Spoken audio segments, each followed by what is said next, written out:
Back to news. సింగరేణిలో కార్మిక సంఘాల ఎన్నికల ప్రచారం ముగిసింది. రేపు ఉదయం 7 గంటలకు పోలింగ్ ప్రారంభం కానుంది. ఇప్పటికే అధికారులు అన్ని ఏర్పాట్లు పూర్తి చేశారు. ఇక పోలింగ్ కేంద్రాల వద్ద భారీ బందోబస్తును సైతం ఏర్పాటు చేశారు. తెలంగాణలోని 6 జిల్లాల పరిధిలోని కోల్ బెల్ట్ ఏరియాల్లో ఈ ఎన్నికలు జరగనున్నాయి.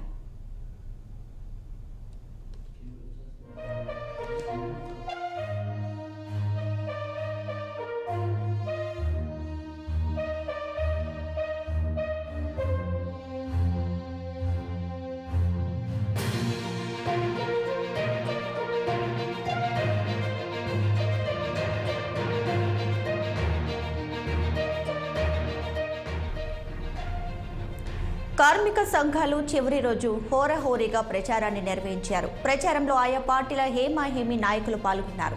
కార్మికుల ఓట్లను ఆకట్టుకోవడానికి అధికార పార్టీ మంత్రులు సింగరేణి కార్మికులకు పలు సలహాలను ఇచ్చారు. మరోవైపు రేపు జరిగే పోలింగ్కు సింగరేణి అధికారులు సర్వం సిద్ధం చేశారు. ఉత్తర తెలంగాణలో గోదావరి తీరంలోని 6 జిల్లాల పరిధిలో 11 ప్రాంతాల్లో పోలింగ్ జరగనుంది. దాదాపు 40,000 మంది కార్మికులు తమ ఓటు హక్కును వినియోగించుకోనున్నారు. సింగరేణి సంస్థలో ఇప్పటి వరకు 6 పర్యాయాలు ఎన్నికలు జరగగా వీటిలో అత్యధికంగా సిపిఐ అనుబంధ కార్మిక సంఘం ఏఐటియుసి 3 సార్లు, కాంగ్రెస్ అనుబంధ సంఘం ఐఎన్టియుసి 1 సారి, ఇక బీఆర్ఎస్ కు చెందిన తెలంగాణ బొగ్గుగని కార్మిక సంఘం 2 సార్లు విజయాన్ని సాధించాయి.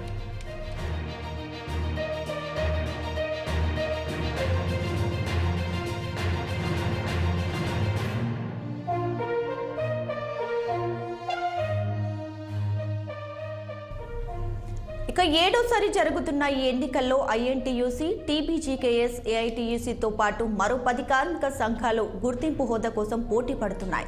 ఇవేగాక ఏఐటీయూసీ, బిఎంఎస్, హెచ్ఎంఎస్ జాతీయ సంఘాలు కూడా ఈ ఎన్నికల్లో పోటీ చేస్తున్నాయి. అయితే ఈసారి ఐఎన్టీయూసీ, టీబీజేకేఎస్ మధ్య టఫ్ ఫైట్ ఉంటుందని అంచనా వేస్తున్నారు. తొలుత ఈ ఎన్నికలకు దూరంగా ఉండాలని బీఆర్ఎస్ అనుబంధ సంస్థ టీబీజీకేఎస్ భావించిన చివరి నిమిషంలో తన నిర్ణయాన్ని మార్చుకొని పోటీలో నిలిచింది.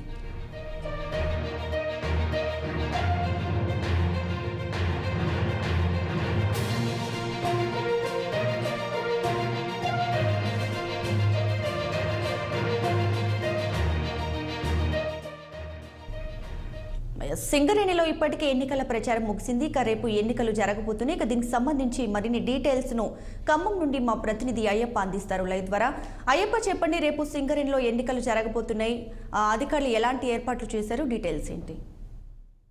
దీపిక, సింగరేణి ఎన్నికలకు ఉమ్మడి ఖమ్మం జిల్లా సర్వం సిద్ధమైంది. పూర్తిగా ఇప్పటికే అధికారులు ఎన్నికలకు అయితే ఏర్పాట్లు చేశారు. ఉమ్మడి ఖమ్మం జిల్లాలో సత్తుపల్లి, ఇల్లెందు, కొత్తగూడెం, మనుగూరు నియోజకవర్గ పరిధిలో సింగరేణి సంస్థ ఎన్నికలు అయితే జరగనున్నాయి. ఇప్పటికే ప్రధానంగా 2 అనుబంధ సంస్థల మధ్య గట్టి పోటీ అయితే ఉండబోతుంది. ఏఐటీసీ ఇప్పటికే 3 సార్లు విజయం సాధించింది. ఆ తర్వాత కాంగ్రెస్ అనుబంధ సంస్థ ఏఐటీసీ 1 సారి విజయం సాధించింది. మరోవైపు బీఆర్ఎస్ పార్టీ అనుబంధ సంస్థ 2 సార్లు విజయం సాధించింది. ఈసారి బీఆర్ఎస్ పార్టీ ఎన్నికలకు దూరంగా ఉండాలనుకున్న నేపథ్యంలో లాస్ట్ లో మళ్ళీ పోటీలో ఉండాలని చెప్పి ఇప్పటికే కవిత ప్రకటించడంతో వాళ్ళు బరిలో ఉన్నారు. మరోవైపు ఏఐటీసీ కొన్ని ప్రణాళికలు రచించి బీఆర్ఎస్ అనుబంధ సంస్థకు సంబంధించిన నాయకులను అయితే ఏఐటీసీలో విలీనం చేసుకున్న పరిస్థితి ఏంటంటే ఆ సంబంధించిన నాయకులైతే ఈ పార్టీలో చేరారు. ప్రధానంగా ఈ రెండింటి మధ్య పోటీ అయితే నెలకొని ఉంది. అయితే ఇప్పటికే 3 సార్లు విజయం సాధించిన ఏఐటీసీ గెలుపుపై ధీమా అయితే వ్యక్తం చేస్తున్నారు. పూర్తిగా ఉమ్మడి ఖమ్మం జిల్లాలో సింగరేణి పరిధి ఎన్నికల్లో 6,500 మంది కార్మికులైతే ఓటు హక్కుని వినియోగించుకోనున్నారు. అయితే ప్రధానంగా ఉదయం 7 గంటల నుండి 5 గంటల వరకు అయితే పోలింగ్ జరగనుంది. ఆ తర్వాత అదే రోజు సాయంత్రానికి ఎన్నికల ఫలితాలు అయితే వెలువడిన నేపథ్యంలో పూర్తిగా పోలీస్ యంత్రాంగం భారీ బందోబస్తు ఏర్పాటు చేశారు. ఎటువంటి ఘర్షణకు తావీకుండా కూడా ఇక్కడ అయితే ఏర్పాట్లు చేసిన పరిస్థితి అయితే ఈ రెండింటి మధ్య గట్టి పోటీ అయితే నెలకొని ఉంది. ప్రధానంగా తెలంగాణలో 6 జిల్లాలు అయితే సింగరేణి ఎన్నికలు జరగనున్నాయి. అయితే ఈ ఉమ్మడి ఖమ్మం జిల్లా సంబంధించిందే 16 పోలింగ్ కేంద్రాలు అయితే ఏర్పాటు చేశారు. ఇప్పటికి 6,500 మంది కార్మికులు అయితే ఓటింగ్ అయితే తమ ఓటు హక్కును అయితే వినియోగించుకున్నారు. అయితే ప్రధానంగా కొత్తగూడెం, ఇల్లెందు, మనుగూరులో అయితే 13 పోలింగ్ కేంద్రాలుగా ఏర్పాటు చేశారు. సత్తుపల్లి నియోజకవర్గంలోని సత్తుపల్లి జేవీఆర్ ఓసీలో 3 పోలింగ్ కేంద్రాలు అయితే ఏర్పాటు చేశారు. ఇప్పటికే ఈ పోలింగ్ కి సంబంధించి 207 మంది అధికారులు అయితే పాల్గొన్న పరిస్థితి అయితే ఉంది. అయితే గతంలో ఎన్నికల నిర్వహణ ఫలితాల వెల్లడిలో ఒక రోజు కావడంతో ఘర్షణలకు తావు లేకుండా అయితే భారీ పోలీస్ బంద్ అయితే ఏర్పాటు చేశారు. ఇప్పటికే అధికార పార్టీ అనుబంధ సంస్థ ఏఎన్టీసీ సంబంధించి మంత్రి పొంగిలేటి శ్రీనివాస్ రెడ్డి మనుగూరు, సత్తుపల్లి, ఇల్లెందు, కొత్తగూడెంలో అయితే విస్తృతంగా ప్రచారం అయితే నిర్వహించారు.